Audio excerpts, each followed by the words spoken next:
ഇന്നൊരു unboxing video ആയാലോ? കുട്ടികളൊക്കെയുള്ള വീട്ടിൽ എന്തായാലും വേണ്ട ഒരു സാധനമാണ് ഞാൻ ഇവിടെ വാങ്ങിച്ചിട്ടുള്ളത്. വീഡിയോ എടുക്കാനുള്ള ക്ഷമയില്ലാത്തത് കൊണ്ട് തന്നെ കയ്യിൽ കിട്ടിയപാട് ഞാൻ ഇത് അൺബോക്സ് ചെയ്തിരുന്നു. പക്ഷേ വീഡിയോയിൽ കാണാൻ വേണ്ടി വീണ്ടും ഒരിക്കൽ അൺബോക്സ് ചെയ്യണമല്ലോ, അതാണല്ലോ അതിൻ്റെ ഒരു ഇത് അല്ലേ. കുട്ടികളുള്ള വീട്ടിൽ മസ്റ്റായിട്ട് വേണ്ട ഒരു പ്രൊഡക്റ്റ് ആണെന്ന് പറയാൻ കാരണം എന്താ വെച്ചാൽ, ഞങ്ങളുടെ ഈ ഷെൽഫൊക്കെ ഉണ്ടാവല്ലോ, അതിൻ്റെയൊക്കെ ഡോർ ഈ ലോക്കില്ലാത്തത് പലതും ഉണ്ടാവും.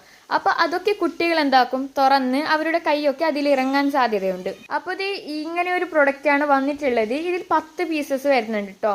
ഇതിന് റേറ്റ് വരുന്നത് 200 സംതിങ് ആണ്. ഇതൊരു നല്ല മെറ്റീരിയൽ ആണ് കേട്ടോ, പെട്ടെന്നൊന്നും കീറിപ്പോകുന്ന അങ്ങനത്തെ ഒന്നും അല്ല, നല്ലൊരു ബൾട്ടിലാണ് വന്നിട്ടുള്ളത്. പിന്നെ ഇതുപോലെയാണ് ഇത് ഓപ്പൺ ചെയ്യുന്നത്. ആൻഡ് ഇതിൻ്റെ ലിങ്ക് കൊടുക്കാൻ പറ്റുകയാണെങ്കിൽ ഞാൻ കൊടുത്തേക്കാം കേട്ടോ, ഒന്ന് ചെക്ക് ചെയ്താൽ മതി.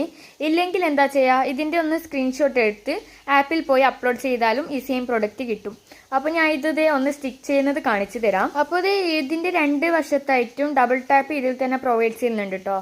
അപ്പോൾ ഒരു ഭാഗം ഞങ്ങൾ ഈ ഡോറിലോട്ടേക്കും, മറ്റേ ഭാഗം എന്താ പറയുക, ഡോർ അല്ലാത്ത സ്ഥലം ഉണ്ടാവുമല്ലോ, അവിടേക്ക് ഒട്ടിച്ച് നല്ല ടൈറ്റായിട്ട് തന്നെ ഒട്ടിച്ച് കൊടുക്കാം കേട്ടോ, എങ്കിൽ മാത്രമേ അത് ഓപ്പൺ ആവാതെ ഇരിക്കുള്ളൂ. അപ്പോൾ ഇത് സിമ്പിളായി ഞങ്ങൾക്ക് തന്നെ ഇത് ഒട്ടിച്ചെടുക്കാവുന്നതാണ്. കണ്ടോ, ഇത് ഒന്നും അനങ്ങത്തില്ല. കുട്ടികളുടെ ഫിംഗേഴ്സൊക്കെ നല്ല സേഫ് ആയിരിക്കും ഇതൊക്കെ ഉണ്ടെങ്കിൽ. ഇത് ഞങ്ങൾ റിമൂവ് ചെയ്താൽ നേരെ ഓപ്പൺ ചെയ്യാനും പറ്റും. അപ്പോൾ ഇത്രയുള്ള ഇന്നത്തെ വീഡിയോ. Bye bye.